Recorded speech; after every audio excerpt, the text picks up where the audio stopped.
করবো স্যামসাং এরপর দিয়ে পাওয়ার বাটনের সমস্যার সমাধান করবো। আমরা পাওয়ার বাটন লাগিয়ে দিচ্ছি, তাতে আমরা কিভাবে লাগিয়ে,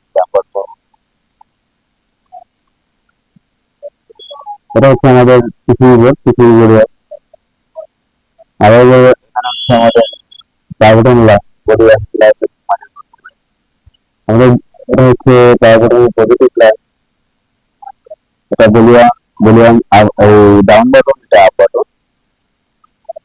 আমাদের লাইনটি নিচে থাকলে আমরা লাইনটি দেখলে কোথাও এই লাইনটি জাম্পার করা যায় বা কোথাও দিয়ে লাইন মার খেয়েছে, কাটা গেছে, সেটা শিখি। তবে আমাদের পাওয়ার বাটনের পজিটিভ লাইন আমরা লাইনটা করে আমরা চেক করবো ভলিউম আছে কি যেখানে ভলিউম না থাকে, এই মাথায় যদি ভলিউম না থাকে তাহলে আমাদের বুঝতে হবে লাইনটি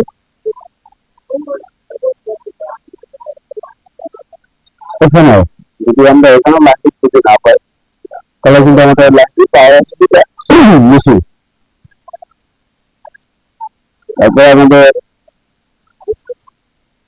ভলিউম ডাউন বাটন, ডাউন লাইনটি একই রকম ভাবে আমরা চেক করবো, ভ্যালু চেক করবো। যদি লাইনটি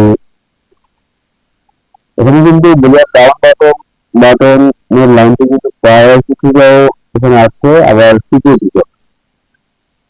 সেক্ষেত্রে বোঝা যাচ্ছে আমাদের যদি যে কোনো একটা আইসি থেকে মাঝখানে তাহলে কিন্তু আমাদের লাইনটি কাজ করবে। ডাউন বাটনের ক্ষেত্রে আমাদের লাইনটি সিপিইউ থেকে আছে। ডাউন এই আপ বাটন লাইনটি আমাদের সিপিইউ হিসেবে আছে। আমরা সবসময় ভ্যালু চেক করবো আগে, ভ্যালু চেক করে যদি ভ্যালু বেশি থাকে আমরা এখান থেকে বেশিরভাগ আমাদের এই স্টকগুলো খারাপ থাকবে, তাহলে আমরা এখান থেকে জানতে পারি।